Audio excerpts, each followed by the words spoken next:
Hi, welcome to my kitchen. I'm Dr. Abha, and I'm so glad you joined me today. We're going to make an absolutely decadent whole wheat Indian bread called Poori. Poori is spelled P-O-O-R-I or P-U-R-I. You've probably seen it on any menu in an Indian restaurant. And it's really quite simple. It has 3 ingredients. It has atta, which is whole wheat flour. It has possibly a little bit of semolina or suji. It has water, and that's it. I'll fashion the dough, create a beautiful dough, and then we're going to deep fry it in any variety of oil with a good cooking heat point to include vegetable or canola oil. Today I have vegetable oil, so let's get started. All right, I'm gonna go ahead and take my dough.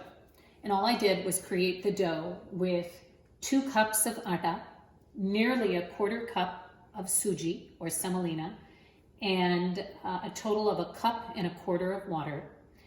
The key to beautiful Poori, it must be stiff. It should not be a soft dough, but rather somewhat stiff. I'm going to dip my dough in oil. I let this rest for up to an hour now. But when you're making Poori, I want you to let it rest. I'm gonna go ahead and roll this. I've got a beautiful marble slab. I grew up with a mother who made Poori, and to this day probably has the same marble slab for the last 40 years.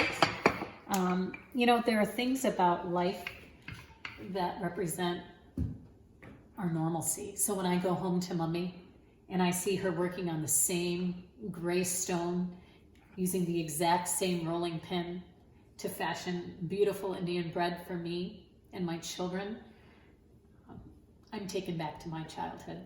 So old is gold, never forget that. Okay, how do we know when oil is ready to go? Come on over.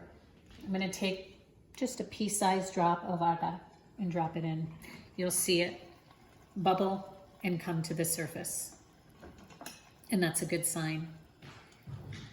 You can see the strands of oil left behind from all of the kinetic activity. That's also very, very good sign. So I'm going to go ahead and liberate this test case out of the oil. Look what I've done.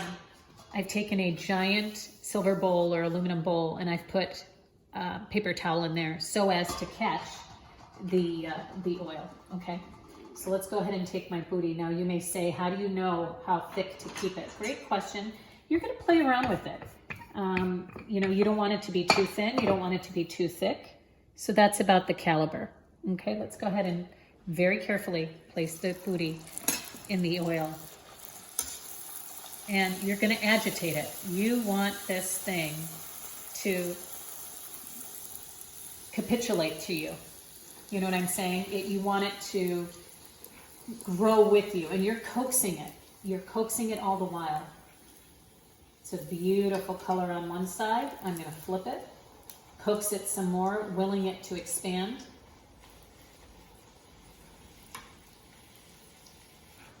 And I'm going to go ahead and take it off the oil. I'll make another one with you. I've put some salt in there as well. So your flour and your atta and your dough, you're going to put about 3/4 of a teaspoon of salt for every cup of whole wheat flour. The perfect Poori is one that's crispy on the outside and chewy on the inside. The suji, or the semolina that I've added today, lends that crispy element. So I don't like how I've done this. It's a little thin. So I'm just going to go ahead and try again. And this is how I fashioned the discs that I've prepared. So I'm going to go ahead and dip it in a little bit of oil. I'm going to pat it down and I'm going to roll, starting in the middle and turn. Starting in the middle and turn to try and achieve uniformity when you're creating your Poori disc, okay? My mom, of course, is an expert, as all moms are. And one of my fears growing up was, will I ever be good enough? Will I ever make these astounding meals and breads like my mom? Well, my kids would tell you, I think you're doing okay, Mom. So that's the greatest testimonial, when your children say, good job, Mom. You know what's an even better testimonial? Is after a minor bride, they call Nani up. They call up Grandma and say, Mom did a really good job. I'm not going to tell you how much I pay them, but I pay them a bit.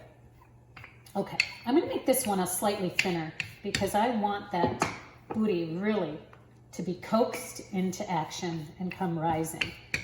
Okay, so I'm going to make this one a little thinner. Now lay it down very carefully. Now this oil is even hotter now because it's been, sitting here with nothing to work on. So be very careful. Look at that. That's what you want to see. Quick turn. And look at that color. That's also what you want to see. Isn't that beautiful? I want you to look at my left hand. I'm coaxing the fire because I'm working on a gas stove.